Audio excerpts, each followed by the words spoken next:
I had my hand flat on iron that was still red when I understood that nobody in that room was going to stop me.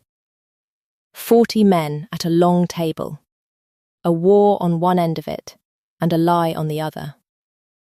The oath said a nameless woman could speak at that table exactly once in her life, if she was willing to pay the hold price for it.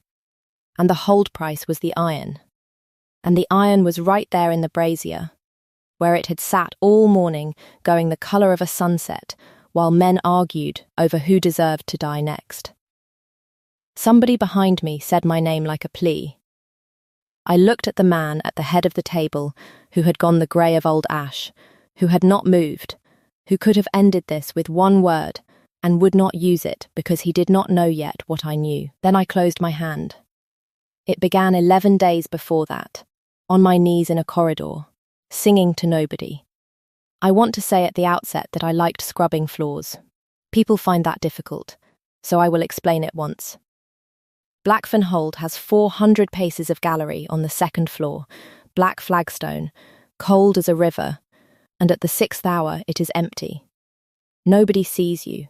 Nobody needs anything from you. You put your brush in the water, and the water goes grey, and then you have a clean thing where a dirty thing was, which is more than most people at that court could say about a day's work. I was 24 that spring, and I had been in that scullery 6 years, and there was nothing wrong with my life except that it was small and quiet, and had a hole in the middle of it I did not go near. So I hummed. That was all.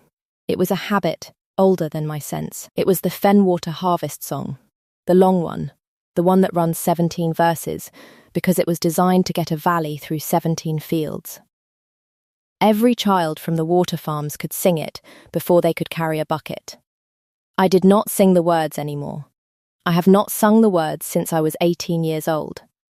I hummed the shape of it, which is a different thing and costs less. I got as far as the 5th verse, the one about the ferry, and the door of the war room opened. I will describe that door. It is oak, and it is 9 feet high, and it has iron on it in the shape of a wolf's jaw, and in 6 years I had never once seen it opened from the inside during a council. Every man in the iron territories who mattered was behind it, 2 of the eastern holdings, the whole war council, the last 3 commanders of a border war that had been eating men for 6 years, and my brush was in my hand, and my bucket was 2 feet from the threshold, and I was the only living thing in that corridor. He came out. I had seen the king before. The way you see weather. Across a hall. From behind a serving line, a tall, dark shape. At the top of a room that everybody arranged themselves around without being told. I had never once seen his face. He stopped 4 paces away and looked at me on my knees in the water with an expression I had no name for at the time. I have a name for it now. It is the face of a man who has heard a voice through a wall in a house where everyone is dead. Behind him the room had gone silent in the specific way rooms go when 40 men are all deciding at once not to be the one who speaks. Where did you learn that? It was not a question. It did not have room in it to be a question. I got up, because you do not stay on the floor for a king, and the water went into my sleeve, and I put my hands behind me because they were filthy. My lord, I did not mean to be heard. That is not what I asked you. There is a thing I do instead of panicking, which is that I become extremely accurate. I learnt it at home, my lord. It is a work song. There is no harm in it. It is about a ferry and some barley. Sing the 5th verse. The corridor was very cold. I do not sing, I said. I hum. Something went through his face and got caught halfway. I thought, I want to be honest about how wrong I was. Because I was wrong about him for 11 days, and every single wrong thing I thought was reasonable. I thought, he is furious, and I am going to be turned out of this hold by nightfall for making noise outside a war. Then a steward came up behind him, a neat grey man with a tallyboard under one arm, and said in a voice like a warm cloth, "Forgive her, my lord. The scullery is mine to correct. It will not happen again. Rennick, my lord? The king did not look away from me. Do not correct her. He went back inside. The 9-foot door shut. I stood in the corridor with a wet sleeve and a brush, and no idea whatsoever what had just happened to me, and Steward Rennick smiled at me with great kindness and said I had better finish the gallery before the 7th hour, and I went back down on my knees. The council did not resume that day. 40 men rode in from 3 holdings and sat in that room for 4 hours, and at the 6th hour the King of the Iron Territories walked out of it over a floor scrubber humming, and it did not resume until the following morning. That is the part everyone in Blackfen was chewing on by supper. Nobody could tell me why. I could not tell them why. I lay on my cot in the scullery loft that night, doing the arithmetic of it and getting nothing, and I did not sleep well. And I have not been bored since. Hester ran the scullery, and had run it since before the war. She sat me down the next morning with the specific gentleness of a woman about to say something expensive. Orla, was it the Fenwater song? It is only a work song. It is a Fenwater song, she said, and this is the house that lost Fenwater. And you have been careful for 6 years, and last night you were not. I could have gone. That is the thing I want set down plainly. Because of everything after, the road out of Blackfen was open. I had 11 silver put by in a jar under a floorboard, and I was nobody's property. Hester offered me the cart to the coast that morning, with her own money in it. I thought about the 5th verse, and the look on that man's face. I said no. I stayed. Nobody made me. That was mine. He came down to the scullery on the 3rd day, which no king has ever done in the history of kings. He came alone, at a bad hour, and stood in a doorway built for people a foot shorter than he is, and the whole scullery went down like a field in wind, and I put a pot back into the water, so that my hands would have somewhere to be. My lord. I have been informed, he said, that I frightened you. You did not. Hester says otherwise. Hester is not in charge of what frightens me. He looked at the floor for a moment. When he looked up, something in his face had loosened by perhaps the width of a hair. My sister sang that song. The scullery did not move. Nobody in that room breathed. Yrsa, he said. She was fostered in the Fenwater Valley for 4 years as a child. She came home with a valley accent and 17 verses and a great deal of opinions about barley, and she sang it in this house until she was 26 years old, and I have not heard it since the year the valley burned. He stopped. He put one hand on the frame of the door, which I noticed, and filed, and did not say anything about. I heard 4 bars of it through an oak door, and I did not know what I was doing until I was already in the corridor. So that is why. You are owed the reason. The King of the Iron Territories, explaining himself to a woman with her arms in a washtub. I am sorry, I said. Do not be. I am sorry that it hurt. He went very still. That is a different sentence, he said at last. Nobody has used that one. He left. I stood there with my hands in cooling water and something enormous and unwelcome turning over in me, and Hester hit me with a cloth, which is the traditional response. That night his wolf came to the scullery door and lay down across it. I met it the way you meet a landslide.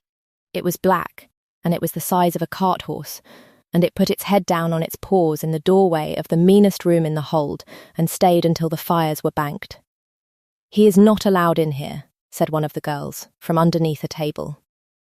I looked at the wolf. The wolf looked at me with eyes like the underside of ice and did not move for 4 hours. The child came the next morning. His name was Tobin. He was 6. And he belonged to the hold the way a draft does. Everyone knew he was there and nobody was responsible. His mother had been a Blackfen warrior and had died in the 2nd year of the war. He had not spoken since the burning.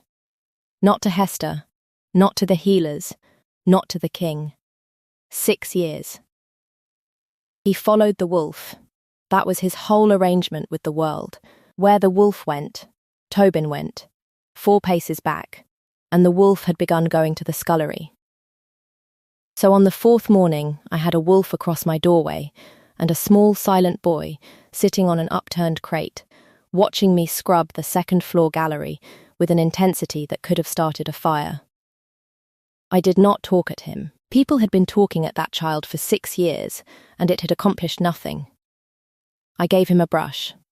By the 7th day, he was doing 4 paces of flagstone for every 50 of mine, badly, with total commitment. And he had begun humming, flat, tuneless, 1 bar behind me, and on the 8th day, I heard him hum the fairy verse without me, and had to go and stand in a storeroom for a while. Lady Sunniva of Haramir found us on the gallery on the 9th day.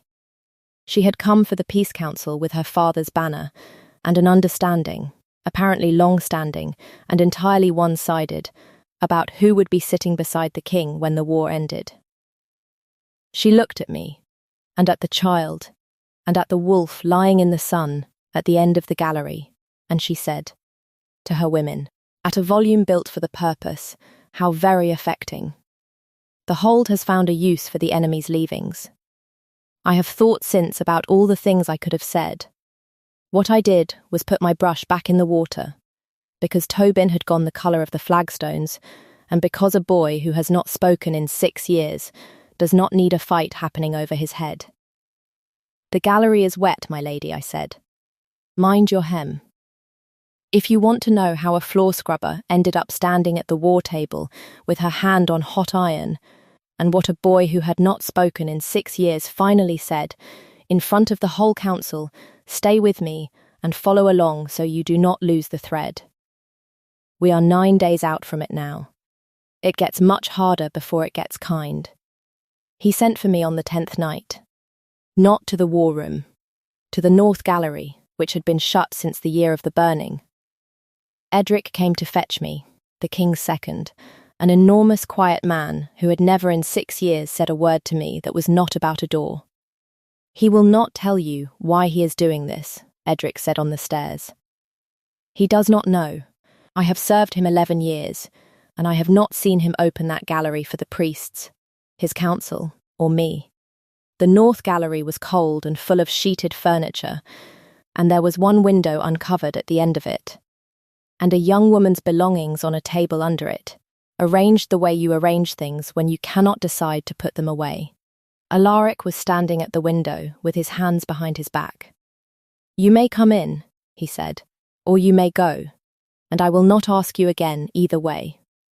I came in. That was mine too. Her name was Yrsa, he said. She went back to Fenwater the spring of the burning because she was godmother to a ferryman's daughter and she would not miss a naming. That is the entire reason she was in that valley. A naming, and a promise, and 11 miles of bad road. My lord, I have said this out loud twice in 6 years. He turned around. The second time was just now. Do not stop me, I will not manage it again. So I did not stop him. He stood at that window and told me about a sister who came home from a fostering with a valley accent, and never entirely lost it, and about a war he had opened the week they brought her back, and about 6 years of border ground taken a mile at a time from Pax who had done it, and about how none of it had produced a single hour in which he had felt anything he could describe as satisfaction. He stopped. He looked at the sheeted furniture as if it had spoken. I do not know why I cannot end it, he said. I have terms. I have had terms for 2 years. Every season the council brings me a reason, and every reason is good, and I keep the war. May I ask you something no one asks you? You have been asking me things no one asks me since the corridor. Do you want to end it? The silence in that room had weight in it. Every day, he said. Every single day. And then a letter comes, or a raid comes, or Rennick puts a report on my table, and I look at the paper and I think, she would want the blood. He shook his head once. And I do not believe it when I think it. That is the part I have told nobody. I do not believe my sister wanted a single one of these 6 years, and I have spent them anyway. I was 3 paces away, and it was 2 paces further than either of us needed, and I felt the space between us as a thing I could not set down. "Sing it," he said. "I am asking, not ordering. If you say no, that is the end of it, and I will not raise it again." "I do not sing," I said. "Not since I was 18. He accepted that. That is what undid me. He did not push. He simply accepted it, like a man who has learned what it costs to finish a thing. "Then hum it," he said. "The 5th verse. About the ferry." And I stood in a dead woman's gallery and hummed 11 bars to the King of the Iron Territories, who put one hand on the back of a sheeted chair and kept it there until I was done. The ledger was on the table in that gallery. I saw it the second time I went up, 2 days later, sent with a tray, because Edric had decided I was the only person the king would take food from. It was not hidden. That is what I have never gotten over. It was simply in a room nobody was allowed in. The Fenwater Endowment. 6 years of entries in a hand I had by then seen on 3 orders and 1 letter of appointment. Grain, silver, roofing lead, a schoolmaster's wage, a healer's fee, paid quarterly, without interruption, through the whole of the war, to the survivors of a burned valley belonging to nobody. Names down the margin. 209 of them. Mine was on the 3rd page. Oh, of the water farms. Orphaned, 8 sil. Quarterly, placed Blackfen Scullery, Year 1. I sat down on the floor of that gallery, in a dead woman's room, holding 6 years of my own life in somebody else's handwriting.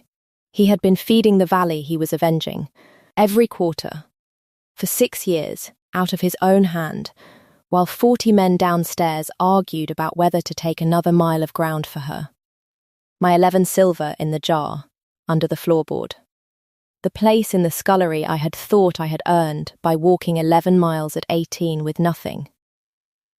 There is a moment when you stop being a woman watching a strange, sad man from a distance. Something in me that had been gentle stopped being gentle. Because I could count. 209 names, and every quarter of it routed through the steward's tally board, and I had been in that house 6 years and never once heard a whisper of an endowment. And a house that size cannot keep a secret unless somebody is being paid to keep it.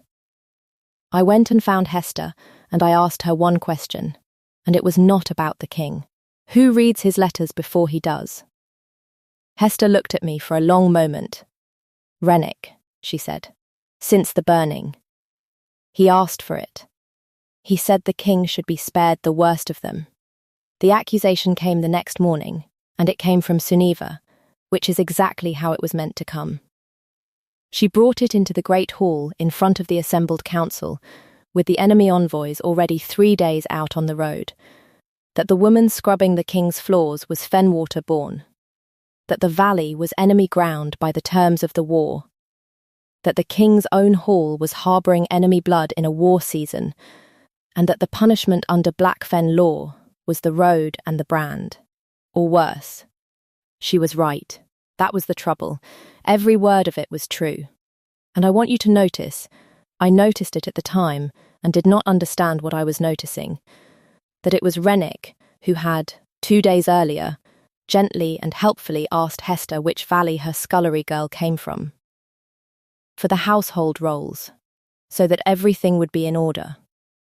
I stood in that hall while 40 men decided what I was. "She is nobody," Sunniva said. "She is a diversion." "My lord, you cannot let a scullery girl," Alaric stood up. "She is on my rolls," he said. "She has been on my rolls for 6 years, at 8 silver a quarter, and so are 208 others out of that valley, and I have paid every one of them out of my own hand since the year it burned." The hall came apart. I have never heard a noise like that. 6 years of a war, and the man prosecuting it standing up in front of his own council to say he had been feeding the other side's orphans the entire time. 2 commanders were on their feet, shouting the word treason before he finished. Haramir's banner walked out of that hall and did not come back that day. He let them shout. Then he said, into it, without raising his voice, they were not the enemy. They were 11-year-olds in a burned valley. My sister died standing at a naming in that valley, and if I had let their children starve to avenge her, I would have had to explain it to her. And I have never once been able to compose that sentence. He looked down the hall at me and did not look away. You may all consider that as you like. It is done, it has been done for 6 years, and it will go on being done after the peace. The council broke in disorder. Edric got me out through the kitchens. Behind us, Steward Rennick stood at the edge of the hall with his tally board under his arm, and he was not angry. He was calculating. I saw it. I did not know what I was looking at yet. The Peace Council convened 4 days later, and Rennick brought out the letter at the 3rd hour. He did it beautifully. He wept. He said he had kept it back for 6 years out of love for his king. He said he could no longer watch a man be talked out of his own sister's dying wish by a valley woman with a song. Yrsa's last letter. Her hand. Written at the ferry house at Fenwater the night before the burning, sealed and carried out by a boy who died on the road, recovered from the ash by the steward himself. He read it aloud to 40 men and 2 enemy envoys. Brother, the water farms have turned. They opened the ford to the harrow packs. Whatever comes of me here, do not let this valley stand. Burn the barley fields to the ferry stone and take it back a mile at a time. Yrsa, the hall made a sound like a door closing. I watched the king of the Iron Territories go grey. I watched him put both hands flat on that table. I watched 6 years of terms and 2 enemy envoys, and every hour of what he had told me at a window in a dead woman's gallery come apart in front of him. Because the letter was in her hand, and he had no reason on this earth to doubt the man who had spared him the worst of them for 6 years. He said, take the envoys into custody. And I said, that letter is a forgery. 40 heads turned. There is one law in that hold that lets a nameless person speak at the war table. It is old, and it is called the Hearth Oath. And it exists because Blackfen's founders knew that the truth sometimes lives in the scullery. It can be used once in a life. The hold price is the iron. You put your hand to the brand in front of the council, and if you are lying, you have burned yourself for a lie in front of every lord in the territories, and you go out on the road with the mark on you forever. The brazier had been at the end of that table all morning. Somebody behind me said my name like a plea. I think it was Edric. Alaric said, Orla, do not. And I said, I am Fenwater born. There is not a man in this room who will hear me without it. Then I closed my hand. I am not going to describe the iron. It is enough to say that it takes your voice for a moment and gives it back changed, and that I have a white mark across that palm now, that will be there when I am 80. I put my hand in the water bowl they brought, and I stood at that table and I said, Yrsa of Blackfen was fostered 4 years in the Fenwater Valley. She had the accent. She had the songs. And no one raised in that valley has ever in their life said burn the barley fields to the ferry stone, because the barley is above the ferry, and the water runs the other way. You cannot burn to the ferry stone. It is the first thing a Fenwater child learns, in the 5th verse of a song your sister sang in this house, until she was 26 years old. I turned around, and I looked at the boy who had come in behind Edric, because he went where the wolf went, and the wolf had come into the council chamber and lain down beside me on the flagstones in front of the entire peace council of the Iron Territories. Tobin, I said, help me. The ferry verse, and a 6-year-old who had not spoken in 6 years sang 11 bars of a Fenwater harvest song in a room full of armed men. His voice was small, and it was flat, and it was wrong in 2 places. and it was the most extraordinary sound I have ever heard in my life, and I found that I was singing it with him. The words, all of them, for the first time since I was 18 years old, and it took something out of me I have not entirely gotten back, and would not take back if I could. My legs went. I went down on the flagstones halfway through the verse, and I finished it from there, with a burned hand in a bowl, and a wolf against my shoulder, and Tobin's fist wound into my sleeve. The barley stands above the ford. The water runs to sea. The water runs to sea, away from the ferry stone. It is in the song. It has always been in the song. 200 years of children singing it into the fields. The chamber was completely silent. Then Alaric picked up his sister's letter and read 4 words of it again, and set it down, and looked at the man who had wept over it. "Rennick," he said, "who taught you the valley?" The steward had run the endowment for 6 years. That was the thread Edric pulled by the end of that night. 209 names, quarterly, unaudited, through one tally board, and a war whose end would have closed the ledger. The forgery had been written to be read on the day the peace was signed, and no earlier. He had kept it 6 years for the same reason a man keeps a knife. He had not wanted vengeance. He had wanted the war, because the war was where his hand was. The peace was signed 11 days later.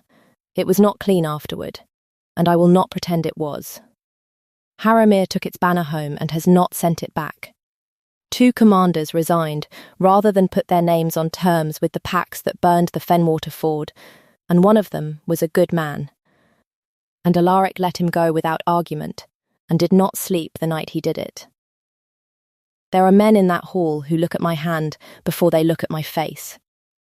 The endowment was read into the treaty by name, 209 of them, out loud, which took a while, and which I gather is now something the Eastern Holdings complain about at length. Rennick was not executed. Alaric did something colder. He was stripped, and turned out, and sent to the Fenwater Valley to work under the schoolmaster he had been paying for 6 years, and he is there now, and he will die there, and everyone in that valley knows exactly what he did. A year on, this is what my life is. The North Gallery is open. The sheets came off in the autumn, and it is the warmest room in the hold now, because it faces south, and somebody finally noticed. Yrsa's things are on a shelf where people can see them, and her name is on the treaty, and once a season the ferryman's daughter she was godmother to, grown, 20, extremely opinionated about barley, comes up the road to Blackfen, and stays a week, and the 2 of us are a menace to that household. Tobin talks. Constantly, ceaselessly, everyone in that hold is now praying quietly for the return of the silence. He calls me by my name, and he calls the king by his, which nobody has corrected, and he sleeps in the room off ours, with a wolf across the door. There was a naming in the spring, in the great hall, with the whole of the territories watching, and Alaric put his hand out to me in front of all of them, and said the word out loud that he had not used for anyone since he was 22. Sister's song, hearth, home, mine. And I took the hand, and my burned palm went into his, and neither of us flinched, and I would like the record to show that I did not cry until afterward, in a storeroom, which is my traditional venue. He still cannot finish the 17th verse. He gets to the 16th and stops. So we leave it. 6 years is a long time to hold your breath, and you do not get it all back in one season. Last night I came up the stairs late and heard him in the North Gallery, humming the shape of it, with the window open, 1 bar behind me, the way Tobin used to be. I did not go in. Some things are better heard through a door. So tell me, do you think Yrsa would have forgiven the 6 years, or only the endowment? The hold is genuinely split on it, and I would like to settle a wager. Tell me your theory below. And if you want to know what happened when Haramir finally sent its banner back, and what Lady Sunniva wanted in exchange for it, comment the ferry stone, and stay with me. Alaric and I are not finished. Follow along, and I will tell you that one too. And wherever you are listening from tonight, I hope somebody in your house is humming.